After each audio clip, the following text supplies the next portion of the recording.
नमस्कार दोस्तों। आज हम सुनेंगे कहानी बहू अब बंटवारे का समय आ गया है। इस कहानी की लेखक हैं अर्चना खंडेलवाल। इस कहानी का पूरा क्रेडिट हम अर्चना जी को देंगे। आइए अब बढ़ते हैं कहानी की ओर। रमा जी बरामदे में बैठी थी। घर के कलेश से उनका मन बड़ा विचलित हो रहा था। जब से बड़े बेटे विमल की शादी हुई है, घर की शांति ही भंग हो गई है।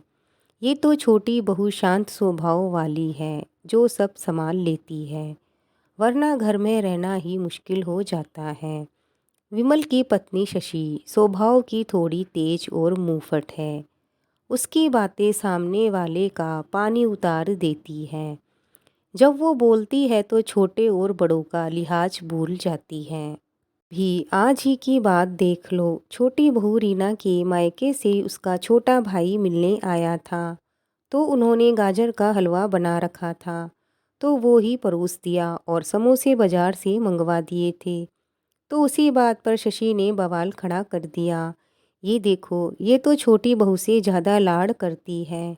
मेरा भाई आए तो कभी गाजर का हलवा नहीं रखती, और रीना के मायके वाले आए तो स्पेशल खातिरदारी होती है। छोटी है, लाडली बहू है, इसी तरह के ताने वे कसने लगी। शशि बहू, अभी सर्दी का मौसम है और गाजर का हलवा इसी मौसम में बनता है।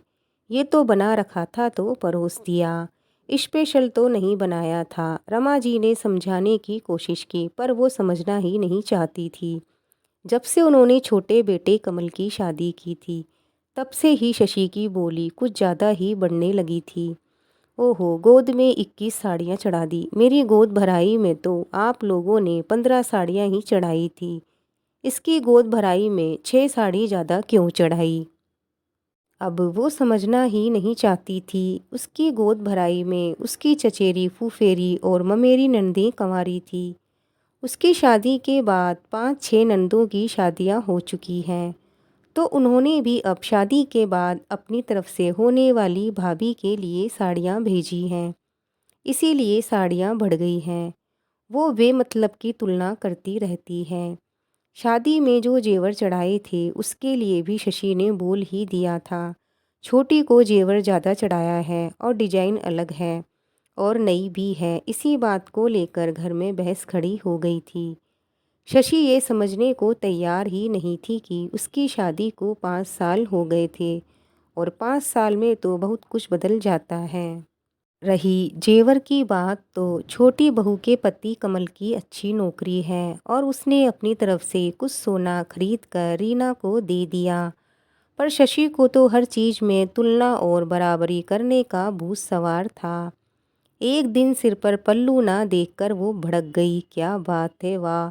आते ही महारानी का घूंघट भी हटवा दिया। हमसे तो 2 साल घूंघट करवाया था। शशि ने फिर से आग उगली। शशि, तुम जब शादी होकर आई थी तो घर में दादी सास और दादा ससुर जी थे। अब वो दोनों ही नहीं रहे। अब ये किससे घूंघट करे? मैं तो हमेशा से ही घूंघट के खिलाफ थी, पर अपने सास और ससुर जी के सामने मेरी चलती नहीं थी। तो तुम आज़ाद रहती हो, अपनी मर्जी का करती हो, तो पुरानी बातें क्यों उखाड़ती हो? अपने मन को शांत रखा करो तुम, जिससे घर में प्यार और अपनापन बना रहे। रीना तुमसे छोटी है, वो तो कभी कुछ नहीं कहती। तुम ही बेकार में हर छोटी बात पर उलझती रहती हो। रमा जी समझाती थी, लेकिन बाद में वही हाल हो जाता था। रमा जी दोनों बहुओं के काम में भी बराबर हाथ बटाती थी, ताकि घर गृहस्थी का भार तीनों मिलाकर उठा सकें। सुबह का नाश्ता और चाय पानी की जिम्मेदारी रीना को दे रखी थी, क्योंकि उस समय शशि अपनी बेटी को स्कूल के लिए तैयार करती थी और उसके पति विमल का ऑफिस भी जल्दी ही शुरू होता था। रीना चाय नाश्ते के साथ ही बाकी भी काम निपटा देती थी। वो सबका नाश्ता बनाकर रसोई की सफाई करके बर्तन भी साफ कर देती थी। जब तक शशि रसोई में आती थी, वो कमल को ऑफिस भेजने की तैयारियां करती थी, क्योंकि कमल का ऑफिस पास ही था और कभी भी जा सकता था। महारानी को शर्म नहीं आती, जब देखो तब ही कमरे में घुसी रहती है। सुबह देखती है ना शाम देखती है।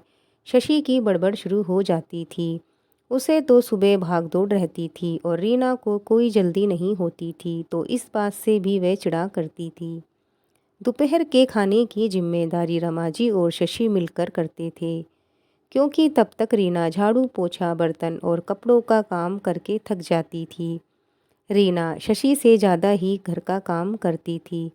उसका कहना था कि भाभी के तो अभी गुड़िया छोटी है, तो भाभी के पास काम कम होना चाहिए। वहीं इसके विपरीत शशि का कहना था, काम करती है तो कौन सा एहसान करती है, मैंने तो ये सब अकेले 5 साल तक किया था, ये तो अभी आई है। मैं तो दादा ससुर जी, दादी सास और देवर जी का भी काम किया करती थी। इतने लोगों का काम करना भी कोई आसान नहीं था। तब तो सासू माँ भी हाथ पैर नहीं चलाती थी। ये तो अब छोटी बहू के आने के बाद थोड़ा हिलने लगी है। मैंने तो ननद रानी का भी बहुत काम किया है। रात के खाने की जिम्मेदारी फिर से रीना संभालती थी और रमा जी उसमें मदद करवा देती थी। शशि को अपनी गुड़िया को पढ़ाना, खाना खिलाना और सुलाना भी होता था। रमा जी को पता था कि शशि अपने दादा ससुर और दादी सास का भी लिहाज नहीं करती थी। खाना बनाकर रख देती थी, उन्हें ठंडी रोटियां खाने में दिक्कत हुआ करती थी। रमा जी ही अधिकतर रोटियां बनाया करती थी। बेटी जो विमल से 2 साल छोटी थी, उसकी शादी में भी शशि ने हंगामा खड़ा कर दिया था। बेटी को इतना देने की क्या ज़रूरत है, हमारे लिए भी तो कुछ बचना चाहिए, हमारी भी तो जिंदगी है, सारा अपनी बेटी पर ही लुटा दोगी क्या। हर रिवाज और रस्म निभाने में शशि चिक करती थी। ननद के ससुराल सामान भेजने पर भी उसे जोर आता था। वो सब खर्चा ससुर जी कर रहे थे, पर तकलीफ शशि को होती थी।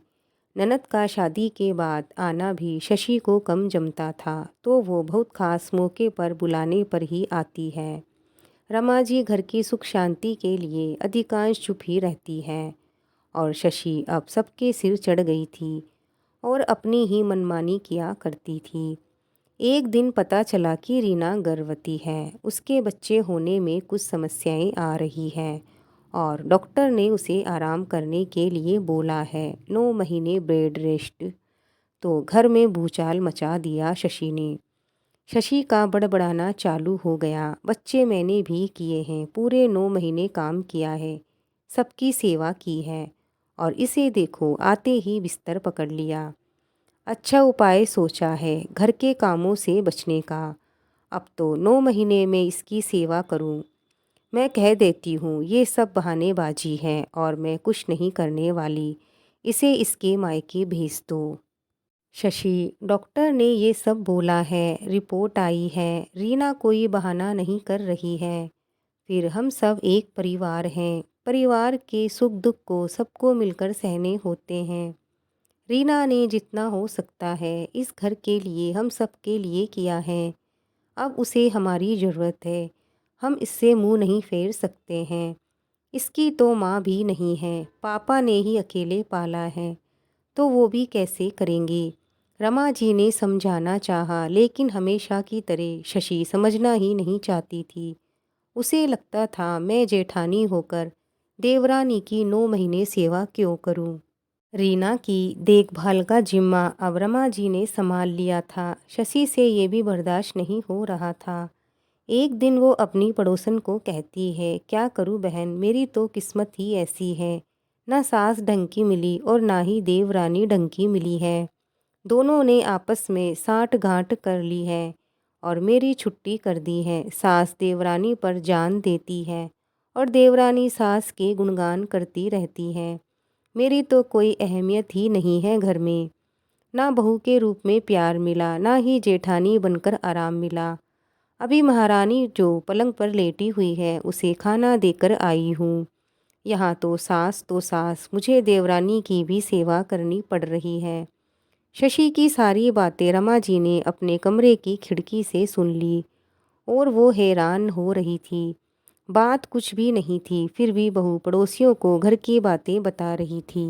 उन्होंने शशि को अपने पास बुलाया और समझाया, बहू पड़ोसी किसी के सगे नहीं हुआ करते, उनका तो काम ही होता है दूसरों के घर आग लगाना और रोटी सेकना। अपने घर की बात है, हम सबको ही उस समस्या का हल निकालना होगा। इसमें दूसरा क्या कर लेगा कोई। पड़ोसी को घर की हर छोटी बड़ी बात बताना समझदारी नहीं है। तुम तो घर की बड़ी बहू हो, उम्मीद थी तुम घर जोड़कर रखोगी, पर तुम तो घर की धूल उड़ाने में लगी हुई हो।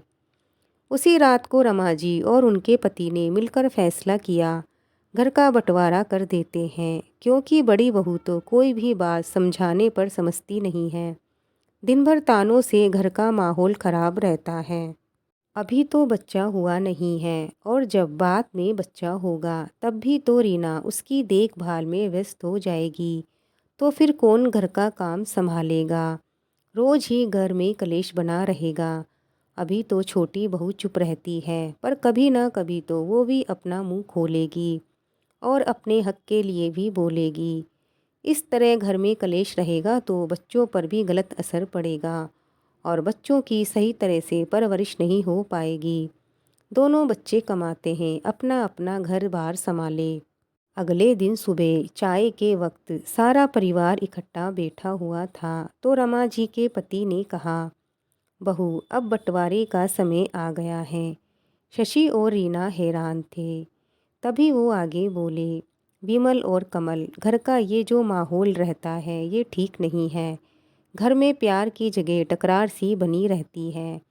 मैंने और तुम दोनों की माँ ने सोचा है कि घर का बंटवारा कर देते हैं, ताकि हम साथ भी रहें और अलग अलग भी रहें।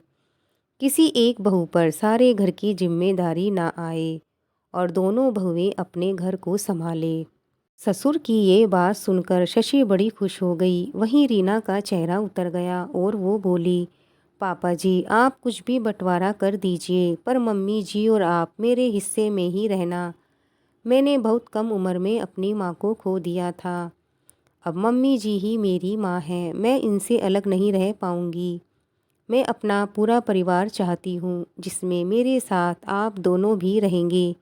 आप दोनों साथ रहेंगे, आपका आशीर्वाद बना रहेगा। मैं हर मुश्किल का सामना कर पाऊँगी। रीना बहू, मैं तुझे छोड़कर कहीं नहीं जा रही हूँ। आज मेरी बहू को मेरी ज़रूरत है, मैं उसके साथ ही रहूँगी। घर के 2 हिस्से कर दिए जाएंगे। ऊपर वाले दोनों कमरे शशि को मिलेंगे और नई रसोई बनवा देंगे, ताकि वो अपनी बेटी और पति के साथ रह सके।